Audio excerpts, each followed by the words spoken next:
Garden of Spirituality. Nature is not simply a wonderful world, it is rather an amazing garden of spirituality.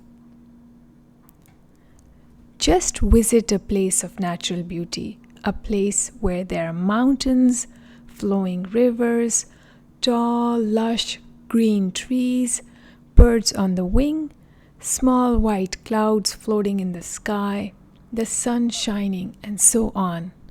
In such a spot, you will feel like saying how wonderful nature is. But nature is not simply a wonderful world, it is rather an amazing garden of spirituality. Indeed, everything in nature gives you a taste of spirituality. For example, when you see a honeybee hovering over a flower, you suddenly realize that it has a lesson to impart. For every part of nature is like a flower for you.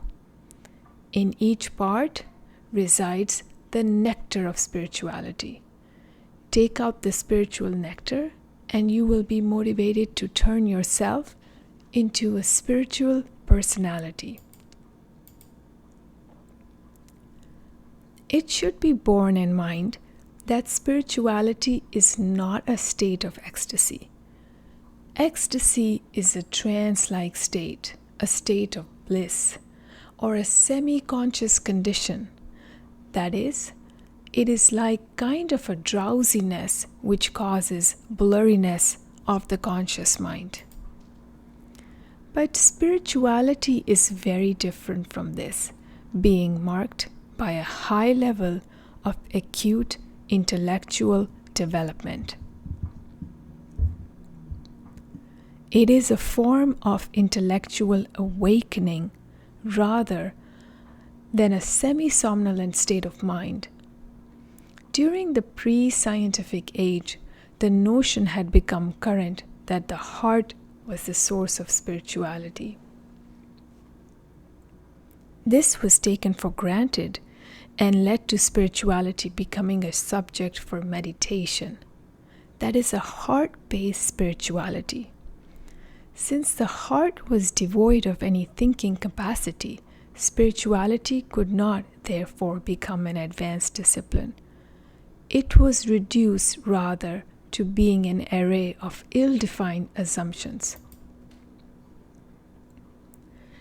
Now that we live in an age of science, it is possible to place spirituality within the framework of a mind-based discipline.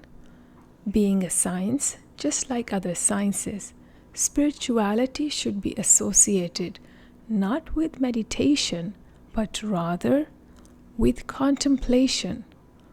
Since the domain of physical sciences encompasses the exploration of the quantitative aspects of nature, what is discovered therein is necessarily of a material nature. The domain of spiritual science, on the other hand, encompasses the contemplation of the qualitative aspects of nature, so that within its scope, it is the things of a spiritual nature which are brought to light. Just as the honeybee extracts honey from flowers. Flowers are the greatest concern of the honeybee. For the honeybee, its whole world is a world of flowers. It never wastes its time on other things.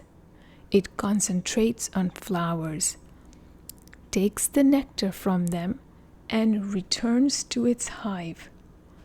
The same is true of an awakened mind. For an awakened mind, the whole world is a world of spirituality. It extracts the spiritual content from everything. The awakened person thus enhances their spirituality until they grow to be a spiritual giant. Spiritual science, in developing the mind enables one to analyze matters in an objective manner. In complex issues, it is an aid to the making of the right judgments. It helps one to think things in such a way that one's mental confusion is dispelled and one can think with total clarity. If heart-based spirituality was no more than thoughtless ecstasy, mind-based spirituality has emerged as a fine-tuned form of high thinking.